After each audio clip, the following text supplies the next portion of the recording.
Bom dia a todos, me chamo do Baião e hoje, no Laboratório de Mediação, Conciliação e Arbitragem, vamos falar sobre a mediação no direito internacional. A Carta das Nações Unidas identifica a mediação como um meio importante de resolução pacífica de disputas e conflitos, tanto interestatais como intraestatais. Posteriormente, o Manual das Nações Unidas sobre a Resolução de Disputas entre Estados, publicado em 1992, avançou o entendimento da mediação de disputas e permanece hoje como fonte útil de estudo nessa área. Uma dica para quem quer se aprofundar é ler as diretrizes das Nações Unidas para uma mediação eficaz. Lá você vai encontrar técnicas, o porquê delas, como elas são aplicadas e qual a importância delas na mediação no âmbito internacional. Hoje, para falar um pouco mais sobre esse tema, temos uma convidada muito querida que veio conversar com a gente. E, em vez de ficar falando muito, vamos partir para ela. Bom dia, professora Germana. Eu queria que a senhora falasse um pouco da senhora e depois eu vou fazer algumas perguntas em relação à mediação e o que a senhora conhece um pouco dentro da área. Bom dia, Baião. Bom dia a todos os estudantes. Eu sou a professora Germana, professora aqui na Universidade Católica de Salvador e coordenadora do curso de Direito. Leciono aqui a disciplina de Direito Internacional, Público e também de Seguridade Social. Então, assim, é uma alegria poder contribuir com o trabalho de vocês e eu espero que a gente consiga aqui conversar um pouco sobre solução de conflitos internacionais, que eu acho que é a temática que vai nortear aí nossa conversa. Bom, para iniciar o assunto, o que a senhora conhece sobre mediação? Então, a mediação ela é uma forma de solução de conflito. E a mediação ela vem ganhando muito espaço, porque cada vez mais a gente entende que é melhor tentar solucionar as situações conflituosas antes de chegar exatamente às vias judiciais. Então, o processo judicial ele existe, ele é um processo que vai demandar a intervenção do Estado para solucionar aquele conflito entre as partes, mas cada vez que passa a gente entende que se essas partes conseguirem chegar a um consenso antes de levar à via judicial, é melhor para todo mundo. Então, acho que a mediação ela surge nesse cenário brasileiro, mas sobretudo internacional também, né? Na perspectiva de achar uma forma de resolver as questões sem que necessariamente precise se ajuizar uma ação. Que eu acho que é o melhor, é a velha conversa que a gente sempre tem, é melhor conversar, dialogar e resolver antes de chegar aí às portas do judiciário. Até porque o judiciário já está assim sobrecarregado com tantas demandas. Então acho que a mediação ela é isso, ela é uma maneira de solucionar o conflito que cada vez que passa ela tem ganhado mais espaço, assim, junto com as outras formas de solução pacífica, né? A partir da mediação são resolvedora de conflitos, como você vê o Brasil dentro desse meio como papel de mediador e nessa resolução a partir dessa técnica? Assim, a nível internacional a gente pode falar que existem algumas formas de solução de conflito. E essas formas exigem uma solução diplomática, ou uma solução pacífica, ou até mesmo uma solução judicial. E como eu disse, a solução judicial ela precisa ser pensada na hipótese de não haver uma forma pacífica, uma forma mais de conciliação anterior. Até porque, como você está falando de países e se envolve o exercício da soberania, acaba sendo muito mais complexo quando se recorre à via judicial. A gente pode observar isso nesse conflito de Ucrânia e Rússia. Então, assim, eles não conseguem dialogar por motivos diversos, fatores diversos, e nem mesmo as resoluções da ONU ou a posição do Conselho de Segurança está conseguindo levar a uma solução pacífica. O enfrentamento que hoje está acontecendo é também uma forma de solução, mas não é uma forma de solução legítima. A gente entende no cenário de 2023 que guerra o enfrentamento bélico tem que ser a última das últimas hipóteses, porque a gente acha que é possível chegar a uma solução através de uma negociação, de uma conciliação, de uma mediação. Nesse ponto, o Brasil acaba despontando um pouco como um país que consegue ser digamos assim, um mediador, aquele que vai conseguir fazer com que os países em conflito cheguem a uma solução mediada, né? Então o Brasil não é a primeira vez que o Brasil tenta fazer mediação. Ao contrário, o Brasil sempre consegue de alguma maneira participar desse momento, oferecendo um espaço seguro para que se consiga chegar a um consenso.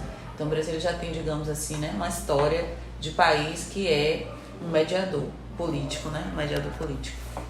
Como o Brasil já faz esse papel de mediação no cenário internacional, a senhora acha que esse é um dos melhores métodos que tem para a resolução de conflitos, principalmente falando dessas soberanias e que tem muitas questões envolvidas culturais, socioeconômicas, enfim? Eu sempre acho que o diálogo é a melhor forma, até porque você evita, inclusive, violências, né? Violência e perdas de vidas, que é, no cenário de uma guerra é inevitável e o mais triste de se perceber. Então, de fato, mediação é uma solução de conflito muito importante e muito necessária. E o Brasil, ele sempre tem esse histórico de fazer esse bom diálogo.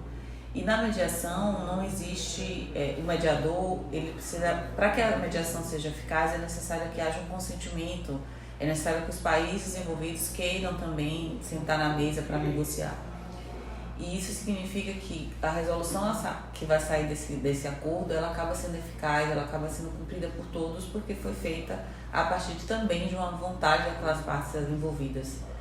E o país que se oferece como mediador, ele acaba também sendo isento. Não significa que ele está apoiando um lado ou outro, significa que ele pretende que as partes consigam chegar a uma solução e que essa solução seja melhor para todo mundo. Claro que tem que haver concessão, não tem como chegar a uma solução se alguém não ceder aí, as partes têm que estar disponíveis para ceder. E isso na política às vezes é complicado, porque claro que os motivos são complexos, né? Interesses econômicos, interesses políticos diversos.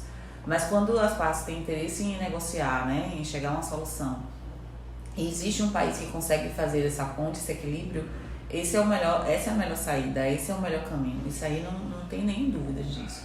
A própria ONU, ela também tem esse papel de marcar diretrizes, informar como deve ser feito, sinalizar aos países, né, que compõem a Assembleia, que compõem a própria organização, que eles precisam também chegar e dialogar e se colocar disponível. Nem sempre é fácil, né, mas eu acho que é o melhor caminho sem dúvida nenhuma. Eu entendo dessa forma. Uma dúvida que é um pouco particular minha, mas acho que muita gente que pensa na mediação e no direito internacional é o papel do diplomata e como ele lida com isso. Seria ele realmente que faz ou não necessariamente? Pode ser os presidentes ou outras negociações? Então, não necessariamente a diplomacia, embora exista assim um papel. A diplomacia ela é a representação de governo. Né? Então, assim, também eles, os diplomatas, os que fazem a carreira diplomática, servem como representações daquele governo no outro país. Mas nessas horas, dependendo do conflito, e para se conseguir uma mediação eficaz, é necessário inclusive entender isso, qual é exatamente o conflito, quais são os interesses em jogo, qual o nível de animosidade ali, qual o nível de diferença ali, porque isso também vai ser determinante. Às vezes é um conflito menor, às vezes é um conflito maior, né? Mais de proporções maiores. Então, assim, a depender da situação, quem faz a proposta de mediação é o próprio chefe de governo ou chefe de Estado, e não necessariamente um diplomata. Mas não, é sempre pensar que a diplomacia ela é parte desse governo, entende? Então, ela compõe de alguma maneira o poder executivo, ela compõe de alguma forma esse interesse do Estado em participar daquele processo de solução, né? Então, assim, você pode ter uma solução que seja somente pela via diplomática, e aí os países, os chefes de missão diplomática se reúnem e conseguem solucionar e se resolver. Outras vezes, e aí vai depender do tamanho do conflito, é importante que o chefe de governo ou o chefe de Estado se coloque, entende? Porque não vai conseguir apenas com a representação diplomática, né? Você precisa estar ali no chefe do total, no topo, né? Bom, já que somos duas mulheres falando sobre direito internacional e mediação, como é o nosso papel nesse meio e até em relação a ser nomeado e participar e ser à frente, né, dessas mediações, assim, como a senhora vê tudo isso? Então, eu tenho assim uma opinião que a gente ainda precisa fazer muito, sabe? Como mulher, eu diria que o feminismo ele é importante, ainda muito importante, porque a gente ainda não chegou ao patamar de equidade de gênero que a gente gostaria, sabe? Então, recentemente eu estava olhando uma pesquisa onde mostra assim que O percentual de mulheres como chefes de governo, chefes de Estado, ainda é muito reduzido. E o percentual de mulheres nos parlamentos também ainda é um índice muito pequeno. Então, no Brasil, inclusive, ele tem decaído, apesar das políticas de inclusão, né? Então, assim, de inclusão que eu digo de paridade, de cotas dentro do processo de eleição, né? Então, assim, significa dizer que a gente ainda está longe do cenário ideal, que é você ter mais mulheres à frente dessas negociações ou se colocando disponíveis para isso. Os estados, eles devem nomear ou eles podem indicar pessoas que vão fazer também esse papel, embora geralmente se recaia sobre o chefe de governo de estado ou missão diplomática. Porém, apesar de tudo, de todo o nosso trabalho, de toda a nossa competência, a gente ainda está vivendo um sistema marcado pelo machismo, pelo patriarcado, que dificulta a ascensão das mulheres a esses lugares, entende? Então, por isso que eu falo, a gente vai precisar fazer muito, porque a gente precisa ocupar muito ainda esses espaços. A gente não tem ainda uma expressão como a gente gostaria de ter para que as mulheres pudessem estar à frente.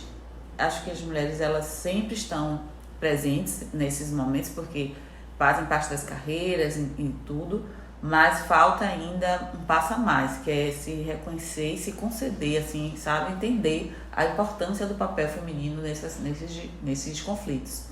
A gente tem exemplos de grandes chefes de governo de Estado, né, que podem demonstrar o quanto nós somos capazes, mas eu acho que ainda está longe desse cenário, sabe, ideal, eu diria. Obrigada, professora, pela sua participação e por ter aceitado, viu? Muito obrigada. Obrigada, eu que agradeço, espero ter contribuído. Acho que, como eu disse de início, diálogo é sempre o melhor caminho. Nas relações internacionais, isso ganha mais peso, porque a gente vive conflitos intermináveis, parece que a gente vive eternamente em guerra, e a gente espera que o mundo consiga achar esse caminho aí, né, da paz, da solução, e a mediação, ela é uma grande forma de solução de conflito, eu diria. Obrigada. Obrigada. E para finalizar, eu gostaria de agradecer a presença da professora Germana, ela que foi tão receptiva em aceitar o nosso convite e nos receber. E só um aviso antes de finalizar, fiquem atentos aos próximos episódios, que muitas novidades virão por aí. Um beijo e até a próxima!